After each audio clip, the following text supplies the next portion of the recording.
अगर अल्लाह अपने मोहम्मद को अपने कुरान से बढ़ा दे तो आपको एतराज है? आप पूछेंगे ना कि भाई ये कुरान छोटा मोहम्मद बड़े, ये कहां से निकाल के लाओ?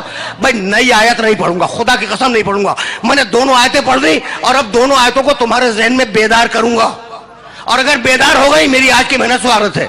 वरना फिर सुनना, वरना जल्ला अलैकल किताबा तिब्यानन लिकुल्लि शैइन व हुदन व रहमतन व बुशरा लिल मुस्लिमीन। कुरान है रहमतन लिल मुस्लिमीन, कुरान है रहमतन लिल मुस्लिमीन, और मेरा मोहम्मद है वमा अरसलनाका इल्ला।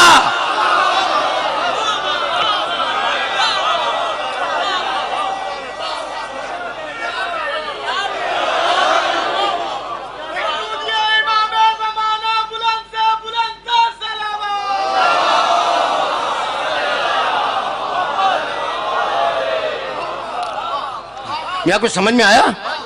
भाई अब मैं क्या करूं? मैंने तो नहीं कहा ना, ये दोनों आयतें कुरान में है। कुरान है रहमतन लिल मुस्लिमीन, मुसलमानों के लिए रहमत है कुरान, और मेरा मोहम्मद रहमतन लिल आलमीन। अब खुदा की कसम मुझे नहीं मालूम आलमीन के मानी क्या है, मुझे नहीं मालूम। तुम्हें अगर मालूम हो मुझे बतला दो, मेरे इल्म में इजाफा हो जाएगा। लेकिन मैं इतना जानता हूं कि आलमीन नवाब शाह का नाम नहीं है।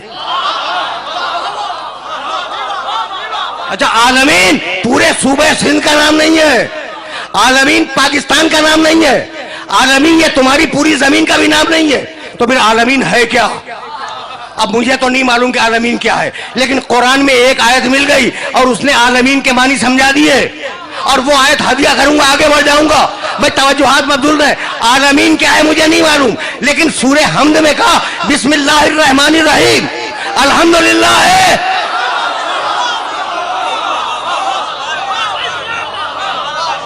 बिस्मिल्लाहिर्रहमानिर्रहीम अल्हम्दुलिल्लाह रब्बिल आलमीन। अब जहां जहां तक तुम्हारे खुदा की खुदाई जाए, मेरे मोहम्मद की नबुव्वत साथ में जाए।